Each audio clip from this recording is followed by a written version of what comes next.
வக்ஃபு சட்ட திருத்தத்தை எதிர்த்து கடலூர் மாவட்டம் நெய்வேலி அருகே உள்ள சுரங்கம் 2 மனிதநேய மக்கள் கட்சி மற்றும் தமுமுக கட்சி சார்பில் முற்றுகை போராட்டம் நடைபெற்று வருகிறது.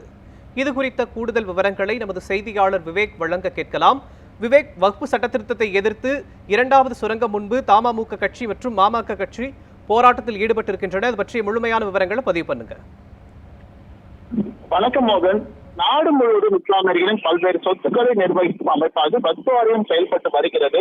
வக்ஃப் வாரிய சொத்துக்களை நிர்வகிப்பதற்கான சட்டங்கள் ஏற்கனவே அமலில் உள்ள நிலையில மத்தியிலான பாஜக தலைமையிலான தேசிய ஜனநாயக கூட்டணி அரசு நடைமுறையில் உள்ள வக்ஃப் வாரிய சட்டத்தில் திருத்தங்களை மேற்கொண்டு புதிய வக்ஃப் திருத்த சட்டத்தை அமல்படுத்தியது.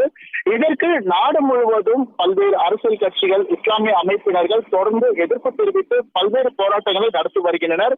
இந்த நிலையில கடலூர்ல தமிழ்நாடு முஸ்லிம் முன்னேற்ற கழகம் மற்றும் மனிதநேய மக்கள் கட்சி சார்பில் 2000க்கும் மேற்பட்ட இஸ்லாமியர்கள் பந்தாரக்குப்பம் அருகே இருக்கக்கூடிய நெய்வேலி 2வது சுரங்கம் முன்பு முற்றுகை போராட்டத்தில் ஈடுபட்டனர். இந்த முற்றுகை போராட்டம் பாத்தீங்கன்னா மனிதநேய மக்கள் கட்சியின் பொதுச் செயலாளரும் அதே போல சட்டமன்ற உறுப்பினருமான அப்துல் சமத் தலைமையில இந்த முற்றுகை போராட்டம் நடைபெற்றது.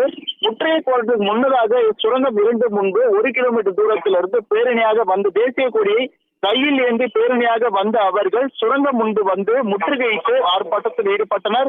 மேலும் வக்ஃப் திருத்த சட்டத்திற்கு எதிர்ப்பு தெரிவித்தும் திரும்ப பெற வேண்டியும் கோஷங்களை எழுப்பினர்.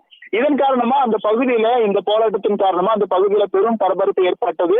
இதற்கான ஏற்பாடுகள் மாவட்ட தலைவர் ஷேக் உள்ளிட்டோர் செய்திருந்த நிலையில இந்த போராட்டத்தையொட்டி மாவட்ட காவல் கண்காணிப்பாளர் ஜெயக்குமார் உள்ளிட்ட அவரோட தலைமையில 500க்கும் மேற்பட்ட போலீசார், அதே போல வீரர்கள் தொடர்ந்து கண்ணீர் புகை கொண்டு வஜ்ரா வாகனம் உள்ளிட்டவர்களும் பாதுகாப்பு பணியில் ஈடுபடுத்தப்பட்டனர்.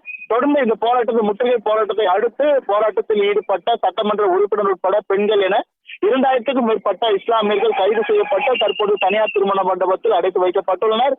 வக்ஃப் திருத்த சட்டத்தை திரும்ப பெறும் வரை தங்களது போராட்டம் தொடரும் என தெரிவித்த அவர்கள் இந்த வக்ஃப் திருத்த சட்டத்திற்கு எதிர்ப்பு தெரிவித்து இந்த என்எல்சியில் இருக்கக்கூடிய சுரங்கம் 2 முன்பு இந்த முற்றுகை போராட்டத்தில் ஈடுபட்ட குறிப்பிடத்தக்கது. மோகன், விவரங்களுக்கு நன்றி விவேக் குமார்.